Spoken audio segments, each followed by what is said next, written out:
Question आज का है स्वप्रेरण एवं अनियोय प्रेरण में अंतर समझाते हुए स्वप्रेरण गुणांक तथा अनियोय प्रेरण गुणांक की परिभाषा दीजिए। तो यहाँ पर दो प्रश्न खत्म हो गया। स्वप्रेरण और अनियोय प्रेरण में आपको अंतर बताना है, स्वप्रेरण गुणांक और अनियोय प्रेरण गुणांक की जो है परिभाषा बताना है, और इसमें एक सवाल न्यूमेरिकल भी इसमें जोड़ दिया गया है।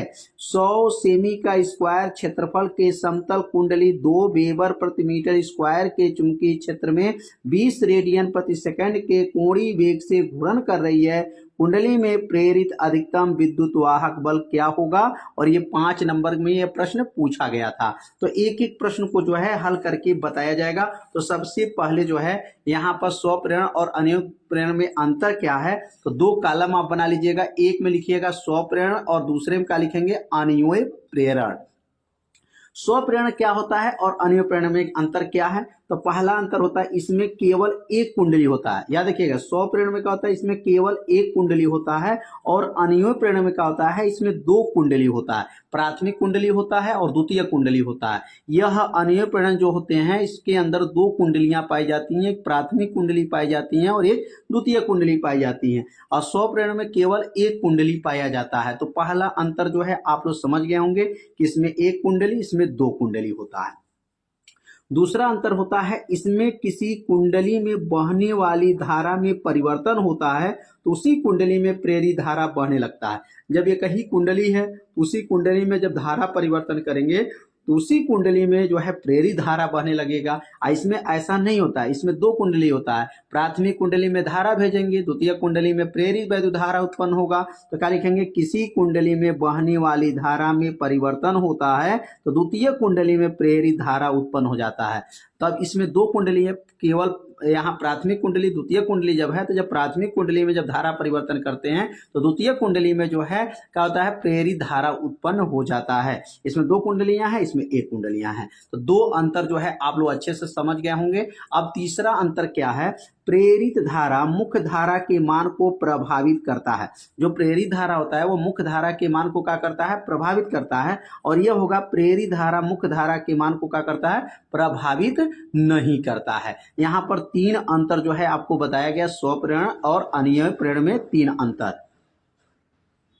अब अगला जो परिभाषा क्या है, स्वप्रेरण गुणांक की परिभाषा बताइए। स्वप्रेरण गुणांक किसे कहते हैं और अनियोय प्रेरण गुणांक किसे कहते हैं? तो देखिए कितना आसान परिभाषा है। स्वप्रेरण गुणांक का परिभाषा अगर बोलेंगे तो अगर ये सूत्र आपको याद है तो परिभाषा आपको याद हो जाएगा। यल का नाम है स्वप्रेरण, ई का नाम है प्रेरित वैद्युत वाहक बल, इसका नाम है धारा परिवर्तन। क्या नाम है, धारा परिवर्तन। यदि धारा परिवर्तन 1 हो जाए, मतलब एम्पियर प्रति सेकंड हो जाए, तो यल किसके बराबर हो जाएगा, ई के बराबर हो जाएगा। और यल का नाम क्या है, तो स्वप्रेरण गुणांक है। और ई का नाम क्या है, प्रेरित वैद्युत वाहक बल के क्या हो जाएगा, बराबर हो जाएगा। कब बराबर होगा, जब ये धारा परिवर्तन जो है, धारा परिवर्तन क्या हो जाए, 1 एम्पियर प्रति सेकंड अगर हो जाता है, मतलब इसका मान 1 एम्पियर प्रति सेकंड हो जाए, तो यल ई के बराबर हो गया, परिभाषा बन जाएगा। तो कैसे परिभाषा लिखेंगे, किसी कुंडली का स्वप्रेरण गुणांक उस कुंडली में उत्पन्न प्रेरित वैद्युत वाहक बल के बराबर होती हैं। यल और ई आपस में बराबर होती हैं।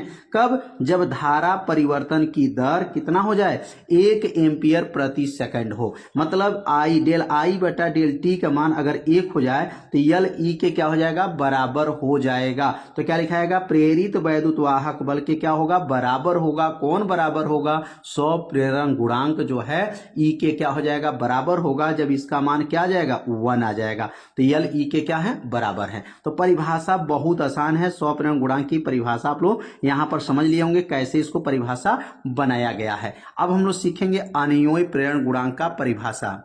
अब यहाँ अनियोय प्रेरण के गुणांक की अगर परिभाषा लिखते हैं तो जिस तरह स्वप्रेरण गुणांक की परिभाषा लिखे हैं, सेम यही यहाँ पर अनियोय प्रेरण का भी परिभाषा होगा, लेकिन थोड़ा ध्यान देना पड़ेगा। E2 का नाम ये द्वितीय कुंडली का प्रेरित वैद्युत वाहक बल है, और उसमें स्वप्रेरण की जगह पर अनियोय प्रेरण का यहाँ पर है, तो अनियोय प्रेरण को यम से दिखाते हैं और स्वप्रेरण को यल से दिखाते हैं। बस थोड़ा सा अंतर है।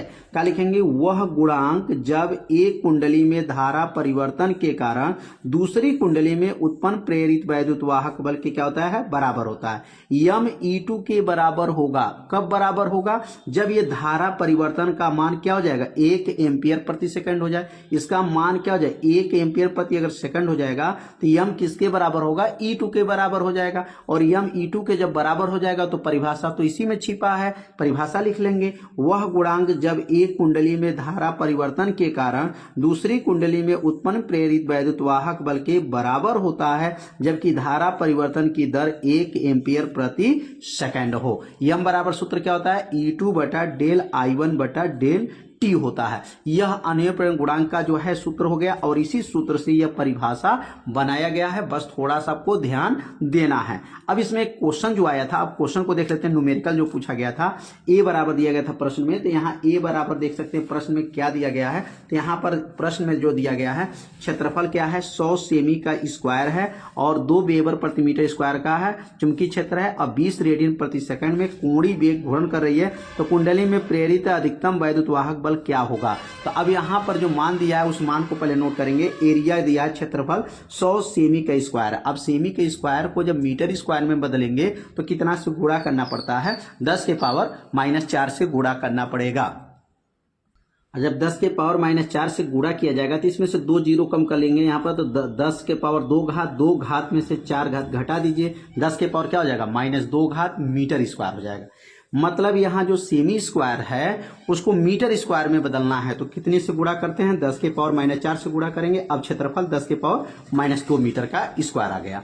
ध्यान देंगे पेपर में आपको बदलना है, तो पेपर के दिन जो है बहुत बच्चे क्या करते हैं, सेमी स्क्वायर को बदलते नहीं है तो गलती हो जाता है। तो याद रखिएगा सेमी स्क्वायर को मीटर स्क्वायर। बी का मान प्रश्न में क्या दिया गया था, 2 वेबर प्रति मीटर का स्क्वायर है। कोणीय वेग ओमेगा 20 रेडियन प्रति सेकंड है। फेरों की संख्या इसमें n बराबर 1 मान लेंगे, कोई फेरा ना हो तो एक फेरा तो रहेगा। तो E का सूत्र क्या होता है, तो E बराबर होता है NBA ओमेगा। यह सूत्र किसका है, अधिकतम प्रेरित वैद्युत वाहक बल का यह सूत्र है। E बराबर NBA ओमेगा।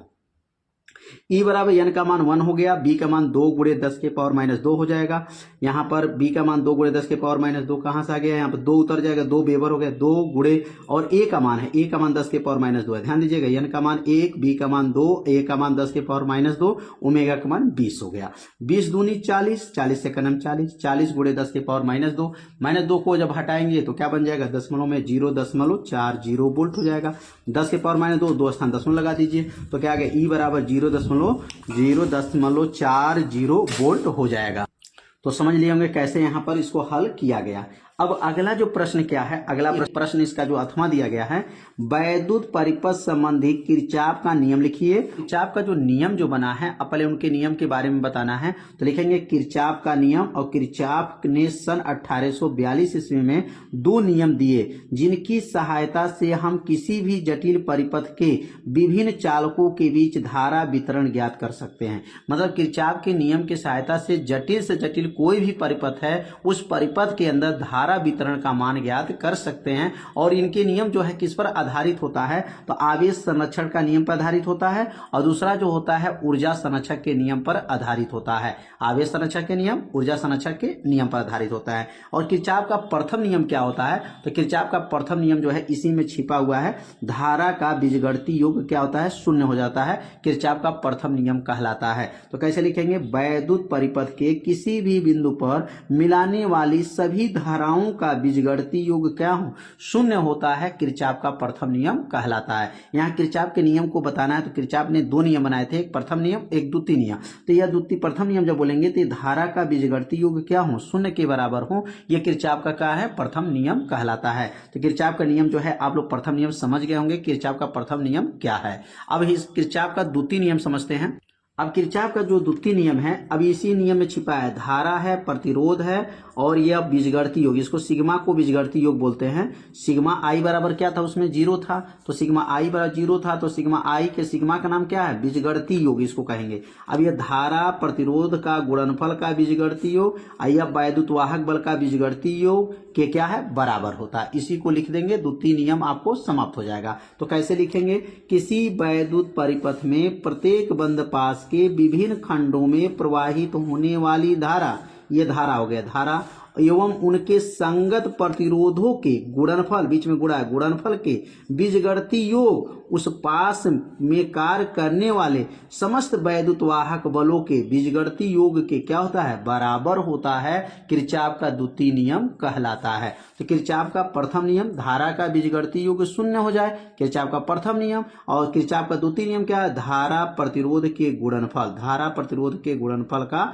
यह बीजगणितीय योग, और यह क्या है, वैद्युत वाहक बल के बीजगणितीय योग के बराबर हो, उसी को क्या कहते हैं, किरचॉफ का द्वितीय नियम कहा जाता है। तो किरचॉफ का द्वितीय नियम को जो है परिभाषा ऊपर ये लिखा गया है, और यह जो परिभाषा इसी सूत्र से परिभाषा ऊपर लिखा गया है। तो परिभाषा को जो है आप सभी विद्यार्थी समझ गए होंगे कि परिभाषा कहां से लिखा गया, इसी में परिभाषा छिपा है। धारा प्रतिरोध के गुणनफल ये बीजगणितीय योग, यह क्या है, वैद्युत वाहक बल के बीजगणितीय योग के बराबर होता है।